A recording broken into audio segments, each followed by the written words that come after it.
So I realized I'm going to give one of the first and one of the few talks that doesn't deal with alternative splicing, but in a completely different field, which is microRNA biogenesis and function. But let me reassure that my love for alternative splicing remains intact. My favorite protein still is SRSF1, and as a proof of that, Magda Maston from my lab will talk on Wednesday, give a short talk about the translational activities of SR proteins, cytoplasmic activities of SR proteins. So what I will be talking today is about microRNA biogenesis and function. And actually, there is a connection to splicing because we first started working on this particular field by a connection with an alternative splicing regulator that was described earlier in the meeting, HMPA1. We showed that HMPA1 could act as an auxiliary factor for the production of individual subsets of microRNAs.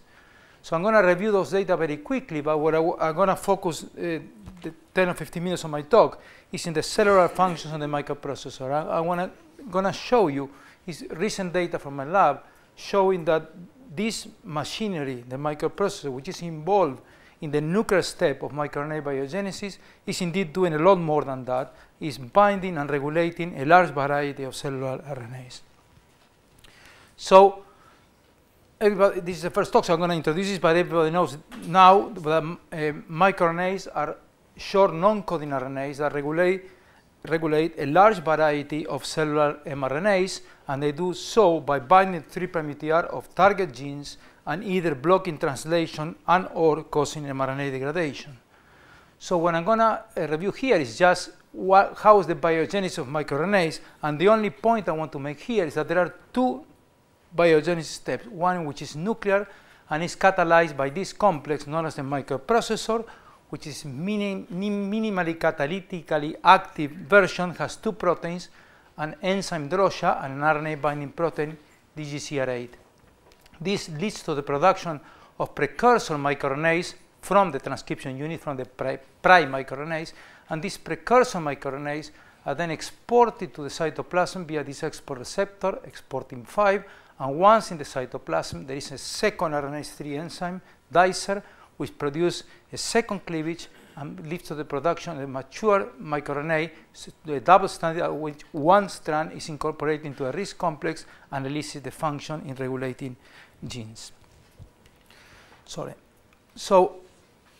a few years ago in my lab, we showed the first connection with HMPA1, and we showed when we were looking at targets of this alternative splicing factor, we identified several microRNAs, and in particular focused on two microRNAs, 18A and LED7A1.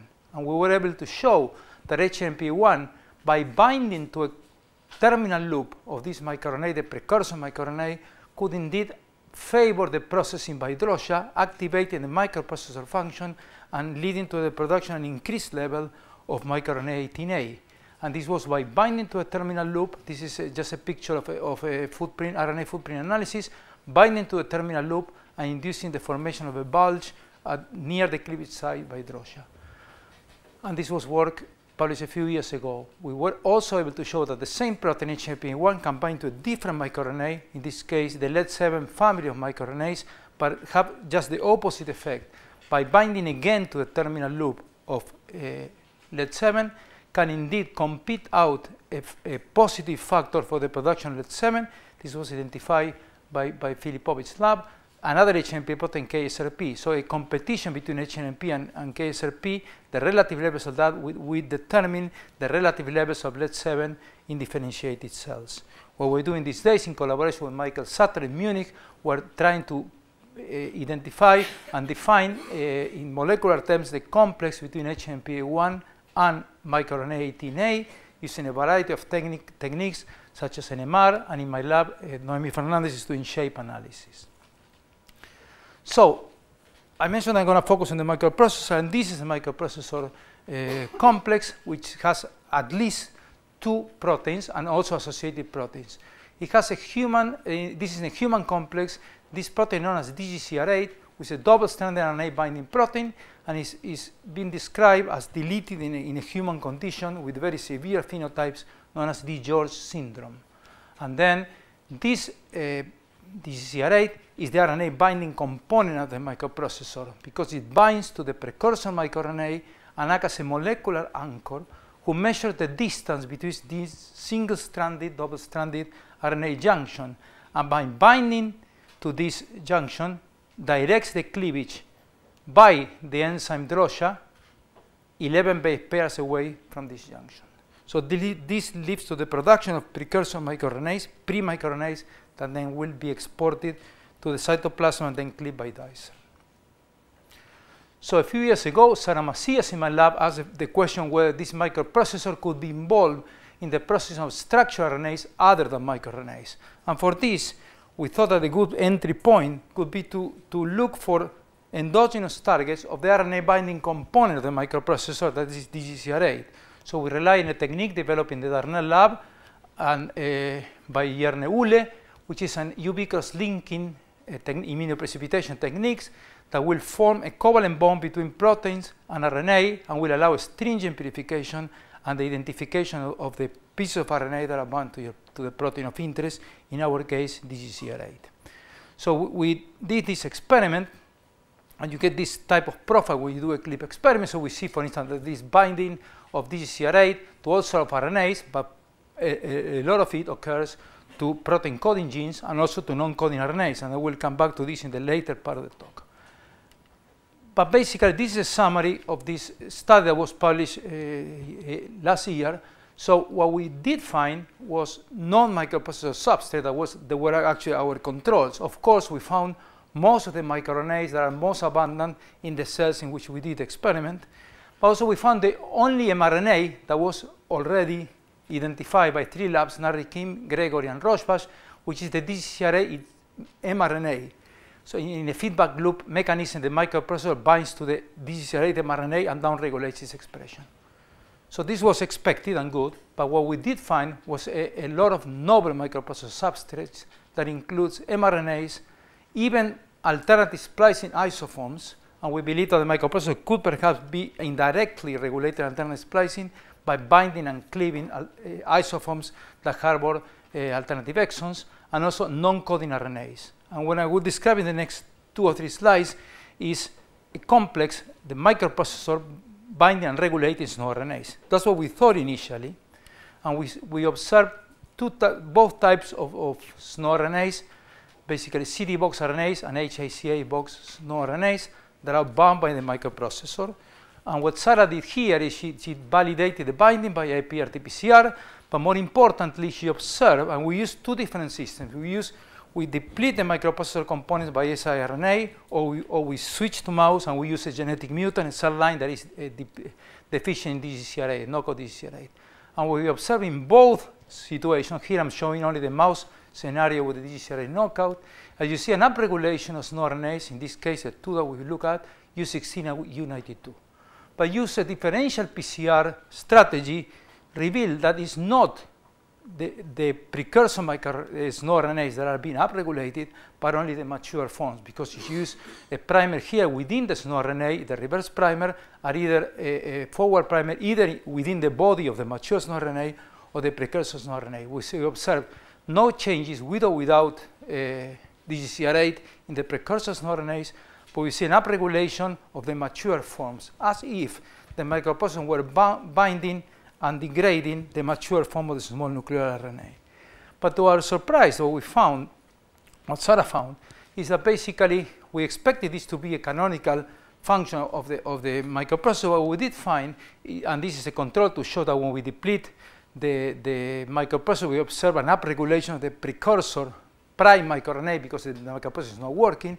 But what we did find is basically that when we deplete Dresha, there is no upregulation. So this is a DGCR8 dependent function that doesn't involve Dresha. So what is going on? So what Sarah decided to do was to do in vitro processing with immunopurified DGCR8, Dresha, etc. And you can see here, when we IP an epitope tag DGCR8, we can see a cleavage of the mature forms of SNO RNA in vitro, U16 and U92. But we don't observe cleavage when we use Dresha. And Dresha is active because it's processing a microRNA. So this implies, at least in our mind, that this is a function of DGCR8 that is operating independently of Dresha. So what we're doing now in the lab is we're doing classical biochemistry, and we have already identified there are two complexes in the cell, one that involves DGCR8 and Dresha, and is a typical microprocessor complex, and we have a different complex. We have DGCR8 with associated proteins. We have some candidate nucleases, and we're trying to validate those findings. So what this tells us so far is that there is a canonical microprocessor complex that processes microRNAs, but is also involved in the processing of a large variety of cellular RNAs, including mRNAs. And there seems to be an alternative complex that uses DGCR8 and perhaps some other nucleases to, in this case, to degrade no RNAs and perhaps more substrates. So we're trying to do a differential profiling of cells depleted or of the three proteins at the same time. This would be this would indicate or will reveal microRNAs as substrates, and also cells depleted of DGCR8 and Dresha or alone from DGCR8. And we try to identify things that only respond to DGCR8 but not to Dresha. So this is a summary of our work, and was, as I mentioned before, was published last year. But what I did not mention, there was a lot of repetitive elements in our clip experiment. And you can see here, we observe a lot of retrotransposon clip tags in both line and Alu elements. So we decided to pursue this to see whether there could be some form of regulation of the microprocessor with or without Dresha in these events. So approximately 45% of our genome derived from transposable elements, and there are 3 types of non-LTRs that are actively mobilized in the germline.